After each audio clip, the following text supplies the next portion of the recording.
everybody. Welcome to A Quickie with Miss B. I'm Miss B. Thanks for joining us today. It is Thursday. If you missed any of the previous episodes, please go back and check those out. It's greatly appreciated. There was discussions about tubes and butts and word. It was yeah. This week we're talking about how should I answer that. Well, there's a lot of things we should answer, and some things we shouldn't, but we do anyway. So. Yeah. Glad you're with us, and thanks for coming back every day to check out our show, by the way. And you can find us out there on your favorite podcast.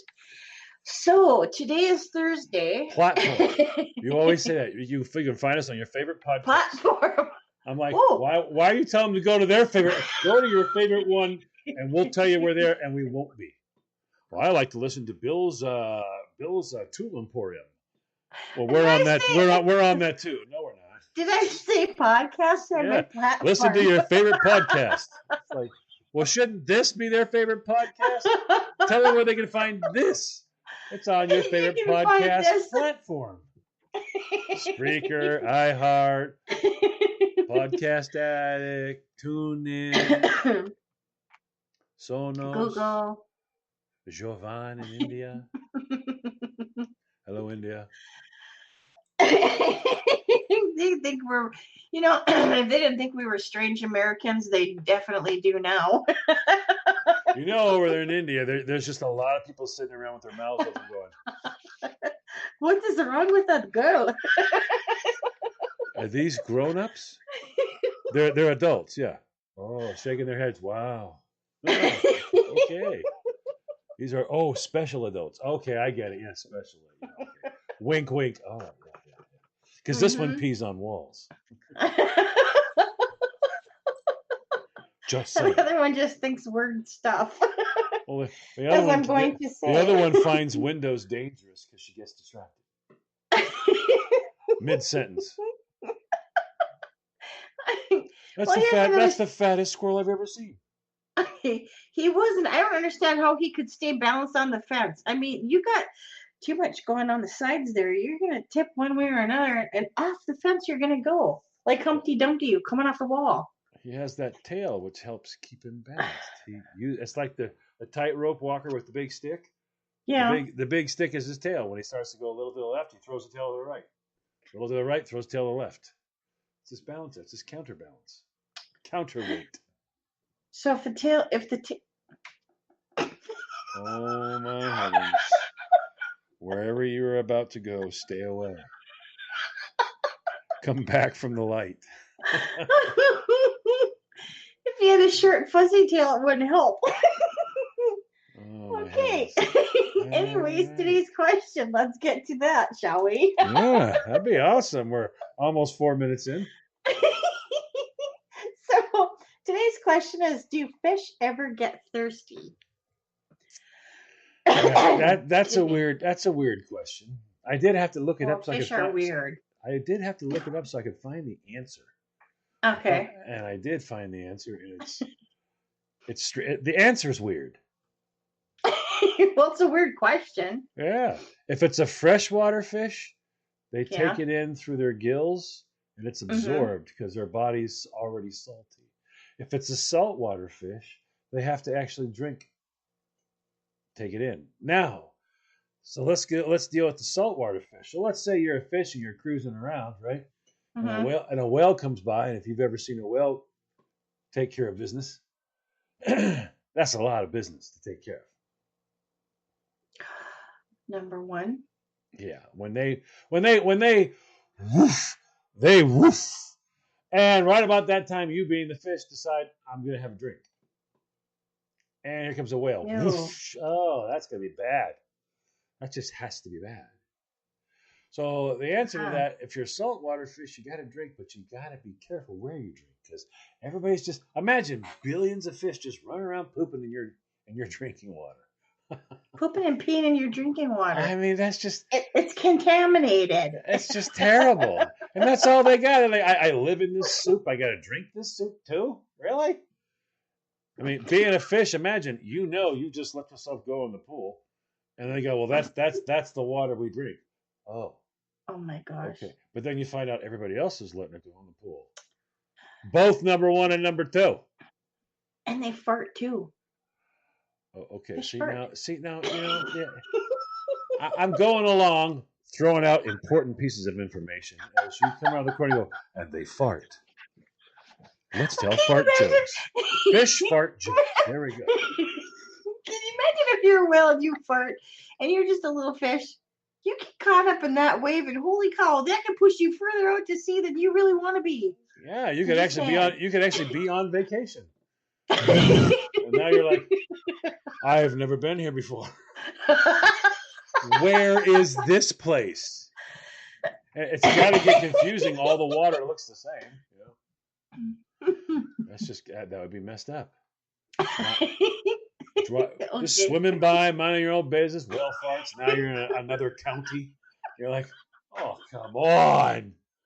I've never been here before. I was hanging with the clownfish, and now what is all this? There you go. That'd be a great story. Finding Nemo, the fart joke. Finding Nemo, according to Ms. Bomey. Yes, Finding Nemo, a fart joke.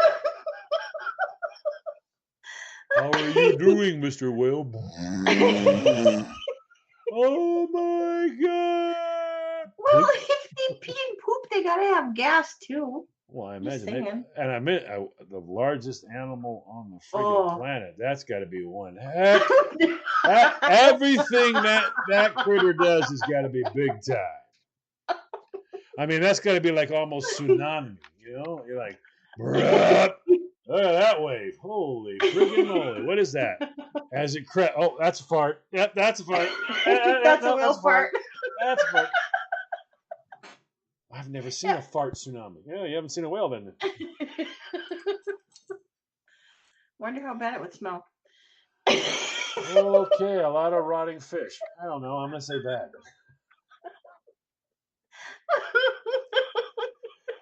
And on that note, we need to go get some air freshener. Back in a moment. When it will get worse. Welcome back, everybody. You're listening to A Quickie with Ms. B. If you missed the first half of the episode or any of the previous episodes, please go back and check those out. It's greatly appreciated. So this week we're talking about how do I answer that? Yes. We've had some pretty interesting questions, haven't we? Well, you came up with them, so. Just for everybody out there, if you're wondering what kind of a weirdo comes up with this stuff, let me introduce you.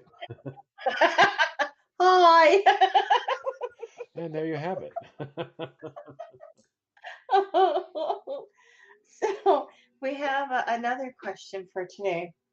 This has to do with animals, but not specifically fish like in the first half of our episode. But this question is, what do you do if you have an endangered animal that ate an endangered plant?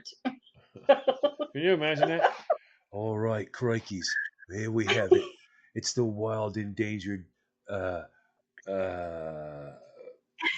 Slimer green big-toed, chicken. And he's standing over there next to the two last plants on Earth. It's the ring-tailed cloud. He ate them both. All right. So, do you then shoot the chicken? I mean, that'd be a head scratcher, wouldn't it? You'd be like, did he just eat the last? Did he just eat the last? Are you kidding me with that? Really? Shoot the chicken. Would you need to shoot the chicken? Do you think he'd go and eat do you think he'd go, whoa? I'm sure there's some special people on this planet that would try to explain to him, do you know what you've done? Do you look what you've done? There's no more ring-tailed clovers. You and your big-toed chicken. Do you think the big-toed chicken would find other endangered plants? Okay, you're stretching there. Now you're stretching. The big-toed chicken was an analogy, okay? An example, all right? There's no big-toed chicken. You know why? Chickens don't have toes. No. Oh, I saw Big Al today on my way. You saw Big. Oh, you saw He's Big still Al. there. Oh, okay. Yeah, the I big thought he was chicken. gone. I thought he was gone. No, no, this is a different Big Al. I think this is Oh, Big Al's brother. okay. So Yeah. Big Albert. Yeah. There's Al and Albert. Okay, gotcha. Yeah. Yeah. All right. He was wearing a scarf again today Why? around his neck. Because it's cold up. It was like 28 degrees. It's metal chicken. I don't think the scarf's going to do anything. I always wondered that. People do weird things like that. I've seen it up here. They go, a dog's in the snow. You go, why is the dog wearing a sweater? Because he's out in the snow. Did you know his legs don't have anything on, and that's what's stuck in the snow?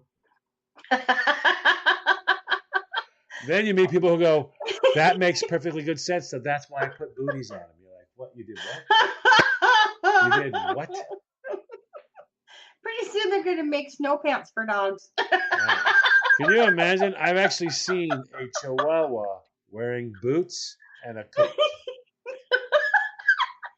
I knew that day was never, ever going to be a good day for me.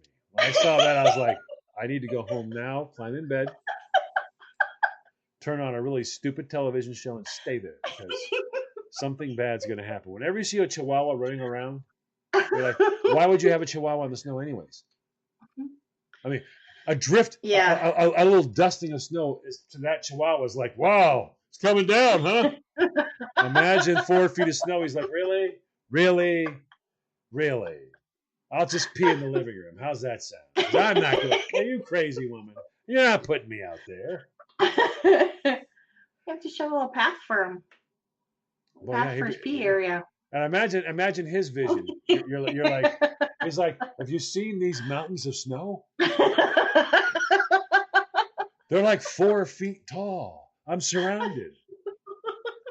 Boy, can you imagine? I mean, that would just be messed up to be a Chihuahua and be walking around in a maze of snow.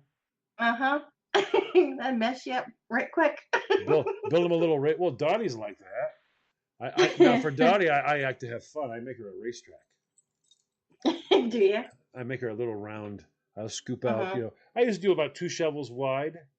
Yeah. But as it starts to stack up, the first big snowstorm, you clear out the circle. All right. Now you've got 6-10 inches. But as it continues to go, it doesn't go away. So eventually, I wind up with 4 feet in the backyard at a racetrack. Then every time it snows, you clear out the racetrack. And she just goes running around in a circle, like, there you go, get it all out. Get it all out now. I've seen Chihuahuas, though, that I don't understand. Why anybody in Maine would own a Chihuahua. That's just weird. Don't do that. That dog's got no fighting chance.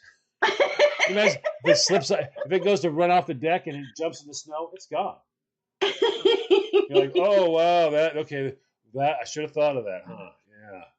Yeah. Your deck's above the snow. You got 4 feet of snow. The dog thinks finally today the ground's level with the deck. How you like that? Takes one step off and then poof, gone. There goes Fido. And if it's a boy, he's gonna get really cold. He might have 2 tails. Something else liable to poke out the top end. Try to stay warm. Poor guy. Can you imagine that?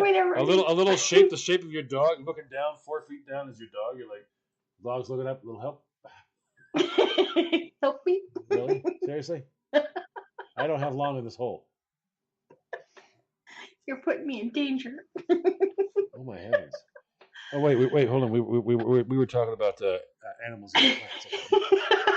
You just pulled me. You never know. You just pulled me. Because it's contagious. It's contagious. Wingnutitis is contagious. The FDA has determined wingnutitis is contagious. After a few hours here, I start to develop symptoms. Well, being that John developed some symptoms, we better get him to the hospital. Time to go.